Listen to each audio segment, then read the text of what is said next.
ఒక గ్రామంలో మనకి 20 మంది కార్యకర్తలు ఉంటారు. 20 మందికి ఒక్కొక్కళ్ళతోటి 10 మందితోటి పంచాయతీ ఉంటుంది. 20 మందికి 10 మందితోటి పంచాయతీ పెట్టుకుంటే దగ్గర 200 మంది తోటి పంచాయతీ ఉంటుంది. మీరు అనే లెక్కకి 200 మందికి ఏ ప్రభుత్వ స్కీమ్లు ఇవ్వకపోతే రేపు పొద్దున ఎన్నికల్లో 200 మంది ఓట్లు అడగకుంటే మనం గెలిచే పరిస్థితి ఉంటుందా? సాధ్యమవుతుందా? అది వ్యక్తిగతంగా అట్లా. ఉదాహరణకి రాజకీయాల్లో మనం ఉన్నప్పుడు, ఎన్నికల్లో మనం పోటీ చేసినప్పుడు మన బగ్గ శత్రువు కూడా మన ఇంటికి వచ్చిండనంటే, బగ్గ శత్రువు కూడా మన దగ్గరకు వచ్చి నాకు ఈ సమస్య ఉంది, సమస్య పరిష్కరించండి అని మన దగ్గరకు వస్తే సమస్య పరిష్కరిస్తేనే మనం నాయకులం అవుతాం. మనోడు మన గురించి ఎట్లా మంచి చెప్తూనే ఉంటాడు. శత్రువు కూడా మన గురించి మనం పనిచేస్తామని చెప్పిన రోజే ప్రజలు మన నాయకుని లెక్క భావిస్తారు. మనం అవన్నీ పరిగణలోకి తీసుకోకుండా బీజేపీ వాడు వచ్చిండు, బీఆర్ఎస్ వాడు వచ్చిండంటే ఇవి ఇచ్చేది మన జేబులోకి వెళ్ళి ఇచ్చే పైసలు కాదు, ఇది ప్రజల సొమ్ము. ప్రజల సొమ్ము మనం ఇచ్చినప్పుడు అర్హులైన పేదవారికి, వారికి సంబంధించి వారికి ఏమి ఇబ్బందులు ఉన్నాయో వాళ్ళు మన దగ్గరకు వచ్చినప్పుడు 100% వాటిని పరిగణలోకి తీసుకోవడం జరుగుతుంది. వారు మన దాకా ఎందుకు వస్తారు? అంతర్గతంగా గ్రామంలో మీకు వాళ్ళకి పంచాయతీ ఉంది కాబట్టి కనీసం ముఖం చూపించుకునే పరిస్థితి లేదు కాబట్టి మోహన్ దగ్గరకో సునీల్ దగ్గరకో వాళ్ళు వస్తారు.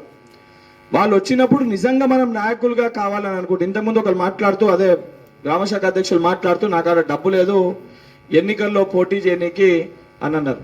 మరి డబ్బు లేని చోట నాకు కూడా డబ్బు లేదు. నేను కూడా ఒక విద్యార్థి నాయకునిగానే రాజకీయాల్లోకి వచ్చిన. నేను కూడా ఊహించలే. నేను కూడా ఒక ఎన్నికల్లో పోటీ చేస్తే ఓటుకి భారతదేశంలోనే అత్యధిక ఓట్లకి డబ్బు ఖర్చు పెట్టి ఎన్నికల్లో నేను అభ్యర్థిగా పోటీ చేసిన కాంగ్రెస్ పార్టీ పక్షాన.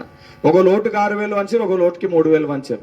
నా కనీసం షాయిదా పని కూడా పైసలు లేకుండా కానీ నిలబడి కొట్లాడినా. ఆ రోజు ఓట్లు తక్కువ వచ్చినాయి, అయినా కూడా ఏ రోజు పార్టీకి వ్యతిరేకంగా మాట్లాడలే. ఎక్కడ కూడా పార్టీకి ఒక్క మాట కూడా పార్టీ పైన మాట్లాడలే. పార్టీలు ఉన్నోళ్ళు అన్నారు, బయట ఉన్నోళ్ళు ఎగతాళి చేసి మాట్లాడారు.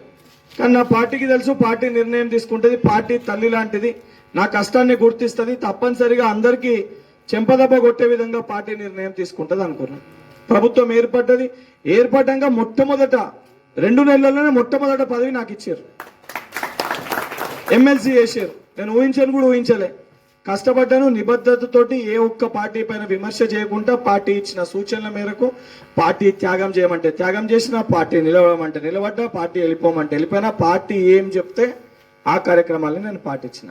మొత్తం గూగుల్లో, యూట్యూబ్లో ఫోన్ పట్టుకొని ఎక్కడ, ఇంతకుముందు సోషల్ మీడియా మా సోదరుడు మహేందర్ మాట్లాడండి, ఎక్కడొక్క చిన్నది ఎత్తికినా కూడా నా పైన పార్టీని విమర్శించినట్టు మీకు దొరకదు.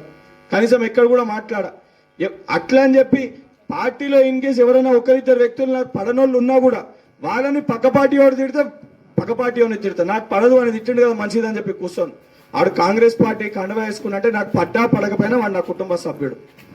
బయటోడు నా జోలికి వస్తే ఊరుకునే పరిస్థితి ఉండదు. ఆ యొక్క నినాదంతో మనం ముందుకు వెళ్తే 100% సముచిత స్థానాలు కలుగుతాయి. ఎప్పుడైనా ముత్యంరెడ్డి అన్న కూర్చోండు, మార్కెట్ కమిటీ చైర్మన్ కాలే, ప్రభుత్వంలో రాగానే అయినరు కదా. ఇప్పుడు మోహన్ అన్న కార్పొరేషన్ చైర్మన్ కాలే, తిరుపతి అన్న కార్పొరేషన్ చైర్మన్ కాలే.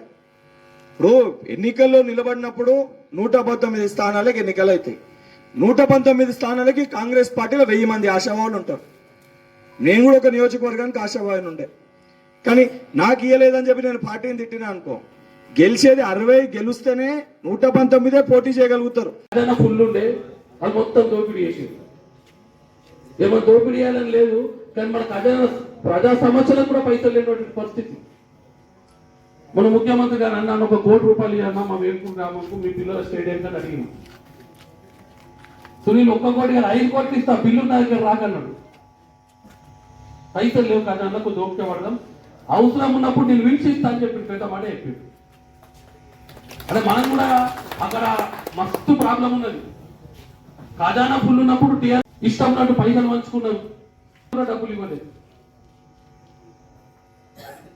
ఇప్పుడు మన ప్రభుత్వం వచ్చింది, మనం పోయి అడిగినప్పుడు అదంతా ప్లానింగ్ చేస్తున్నారు. సర్పంచ్లకు పైసలు ఇవ్వాలా, పంచాయతీరాజ్లో డబ్బులు ఇవ్వాలని ఆలోచిస్తున్నారు.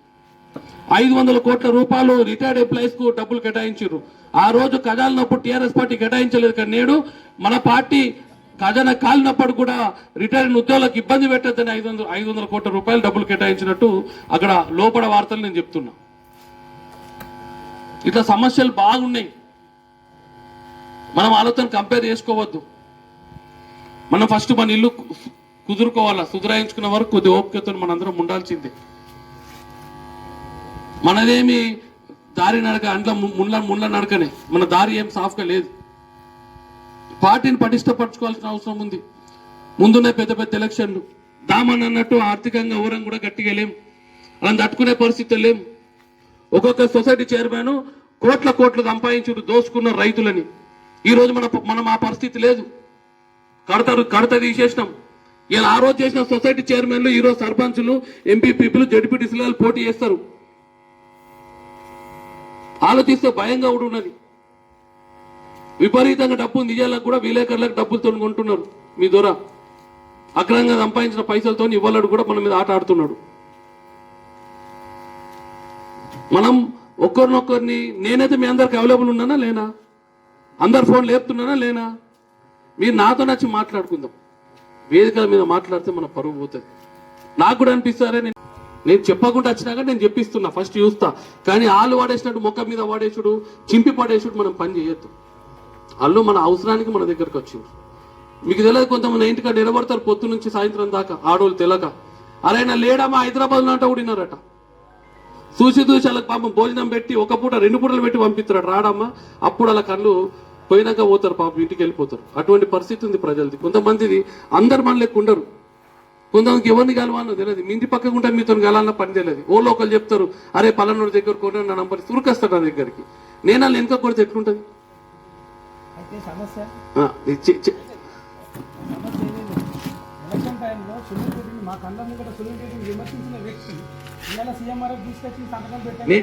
నేనైతే పెట్టేయాలి. ఈ ఊరోళ్ళకి అడుగుతా. ఇప్పుడు ఊర్లో ఏం జరిగిందో చిన్న నాకు తెలియదు. నేను సంతకం పెట్టినా మనోళ్ళకి చెప్తా. తరుణ్ చెప్తావు కదా, అడుగుతాం. ఒళ్ళకొక్కరికి ఇస్తాం, పలానా ఊరు మాట్లాడుండ్రని. ఇక CMRF లో వచ్చి అప్లికేషన్ పెట్టినా మళ్ళీ మనం పంచుడు మనమే పంచుతాం. వాళ్ళు నాడు ఆ ప్రభుత్వంలో CMRF కూడా చింపేసిండ్రు. CMRF దాచి పెట్టుకున్నారు. మొన్న మన గవర్నమెంట్ వచ్చినాక మళ్ళీ దాన్ని వాల్యుయేషన్ చేపించి ఇచ్చినాం. పాపం మా కోడిచెర్ల గ్రామంలో కుంటైనా అది కేవలం మన TRS పార్టీ లేడని చెప్పాడు, ఆపేసారు. మన ప్రభుత్వం వచ్చినాక పైసలు ఆలియాలని మనం ఇచ్చినాం. అట్లా సమస్యలు మనము మన ప్రతిపాదన ఏముందంటే ప్రజల సమస్యల ప్రతిపాదికన మనం పనిచేస్తే మన పార్టీ పటిష్టపడతా కూడా గుర్తుంచుకుంటాం. మీ 10 ఏళ్ళు చేసిన త్యాగానికి ఫలితం వస్తుంది. ప్రజలని ఫైనల్, ఏ ప్రజలకి ఇబ్బంది కావద్దు. నేను నా ఇంటికి వచ్చిన వాళ్ళకి చెప్తా, మా ఊళ్ళకు ఇంటికి ఎవడు వచ్చినోడన్నా ఆడు మన పని గురించి వచ్చిండు, అలా పని చేసి పంపిండ్రు. మీరు వాళ్ళు ఎందుకు వచ్చిండ్రో బిచ్చాను లెక్క చూడొద్దని. వాళ్ళని మన ఇంటికి వచ్చిండు, పని గురించి వచ్చిండు, మన దుకాణమే పని చేపిద్దామని దుకాణము, ఈ దుకాణంలో పని చేపిస్తేనే మనకు విలువ అని చెప్పి పెడతా. ఇంట్లో ఎవరు వచ్చినా ఏ ఊరు వచ్చినా పని చేస్తారు. కానీ మీకు కూడా చెప్తారు, CMRF చెక్ అంటారు, వచ్చినాక మీకే ఇస్తాం చెక్కు, ఎవరికి ఇయ్యం. చెక్ ఏమన్నా డైరెక్ట్ ఇచ్చినాం ఎప్పుడన్నా ప్రైవేట్? ఇక వస్తుంది కదా, చెప్పిన అర్థం చేసుకో. ఇక అది దావకర్నోడి దగ్గర ఏం రాజకీయం చేస్తాం?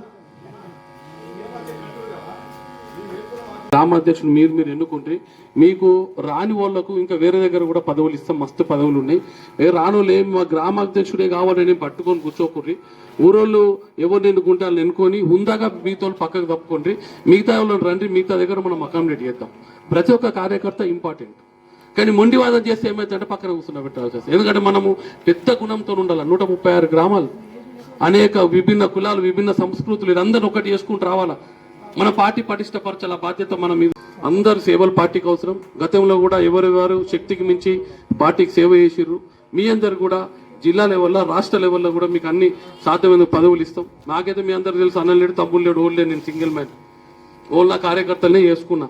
ఏది నా కాంట్రాక్టరైజేషన్ లేదు, కమిషన్లు అవసరం లేదు, పైసలు అవసరం లేదు, ఓన్ ఇబ్బంది కూడా పెట్టేది లేదు.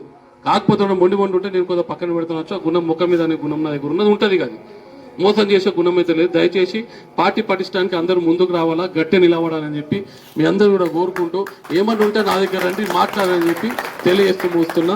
జై హింద్, జై కాంగ్రెస్. మన దగ్గరికి ఎవరో బాధితులు వస్తారు. గతంలో TRS కూడా తిరిగి ఉండొచ్చు. కానీ ఇలా మనం ఇగ్నోర్ చేస్తే, అదే వాడు కష్టాల్లో ఉన్నాడు ఇగ్నోర్ చేసి మన చెడు పెరుగుతాం మనకి ఇస్తుంది. అది సునీల్ దగ్గరికైనా, నా దగ్గరికైనా, ఇంకో గౌరవ పెద్దలు రాహుల్ గాంధీ గారి సూచనల మేరకు, PCC అధ్యక్షులు మహేష్ కుమార్ గౌడ్ గారి ఆదేశాల మేరకు ఏదైతే పార్టీని బలోపేతం చేయటానికి, సంస్థాగత నిర్మాణానికే మనమందరం కట్టుబడి ఉండాలనే ఉద్దేశంగా ఈరోజు బూత్ స్థాయి నుంచి జిల్లా స్థాయి వరకు మనం వివిధ హోదాలలో గడిచిన 10 సంవత్సరాలు కూడా పనిచేసినాం. దాంట్లో భాగంగానే ఈరోజు మీ దగ్గరికి మేమందరం వచ్చి మీలో బలమైన నాయకుడు గడిచిన 10 సంవత్సరాలుగా పనిచేసిన వారిని ఎన్నుకునే కార్యక్రమంలో ఈరోజు ఇక్కడ వేల్పూర్ మండలంలో సమావేశం కావడం జరిగింది. మీరు అన్నట్టుగానే ఎవరైతే కొందరు పాత వాళ్ళకు కూడా కొత్త వాళ్ళు పాత వాళ్ళు అనేది కొన్ని రకాలుగా మాట్లాడడం జరిగింది. కొత్త పాత అనేది ఏమీ లేదు. కేవలం ఏకైక పదము అంటే కాంగ్రెస్ పార్టీ కుటుంబ సభ్యులుగానే పరిగణించాలి. కానీ కొత్తోళ్ళు రావడం మనకు అవసరమే. పాతోళ్ళను కూడా ఏదైతే ఇప్పుడు కొన్ని సంవత్సరాలుగా కొనసాగించిన వారిని మేము ఇక్కడ నుంచి పంపించే కార్యక్రమం కాదు. వాళ్ళను కూడా ఇప్పుడు ఎవరైతే మండల అధ్యక్షులుగా గ్రామ శాఖ అధ్యక్షులుగా ఉన్నవారిని వాళ్ళని కూడా ప్రమోషన్ పద్ధతిలో వారి సేవలు మాకు మీకు గౌరవం ఇస్తాం. ఎవరైనా గౌరవం ఇస్తాం. ఎవరైనా కొత్త పాత నేనైతే ఎవరికి ఇప్పటికి ఎవరు ఫోన్ చేస్తే నేను 100% రెస్పాన్స్.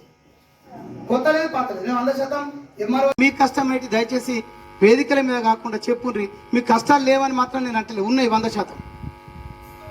ఈ ఎంఆర్ఓ ఎండిఓ ఎస్ఐ ముగ్గురు విషయం చెప్తున్నా. వినకపోతే చెప్పుర్రి. గ్రామాల్లో ఉన్న కాంగ్రెస్ కార్యకర్తలు ఖచ్చితంగా వాళ్ళ ఆఫీసులో కూర్చుని మాత్రం మాట్లాడతారు. వినకపోవడనే మాట లేదు, వినిపియాల్సిందే. అది మా బాధ్యత. వినకపోతే మేము చెక్కగల కిందికి ఇస్తాం మనం. కాబట్టి దయచేసి ఇక బయట ఎప్పుడు కూడా మీటింగ్లలో మాట్లాడకూరు ఎవరు వింటలేరంటే. మరియు ఈ కార్యక్రమానికి పరిశుద్ధులుగా ఉన్న ఎమ్మెల్సీ బల్మూరు వెంకట్ గారికి, నిజామాబాద్ జిల్లా కాంగ్రెస్ పార్టీ రథసారథి మోహన్ రెడ్డి అన్న గారికి, మరియు వేదిక పైన ఉన్న ఏఎంసీ చైర్మన్లకు, మండల అధ్యక్షులకు, బ్లాక్ అధ్యక్షులకు, ఎప్పటికప్పుడు వార్తలను వీక్షించేందుకు Q9 న్యూస్ ని సబ్స్క్రైబ్ చేసుకోండి. లైక్ చేయండి, షేర్ చేయండి. విలువైన సమాచారాన్ని ముందుగా మీరే తెలుసుకునేందుకు బెల్ బటన్ ని క్లిక్ చేయండి.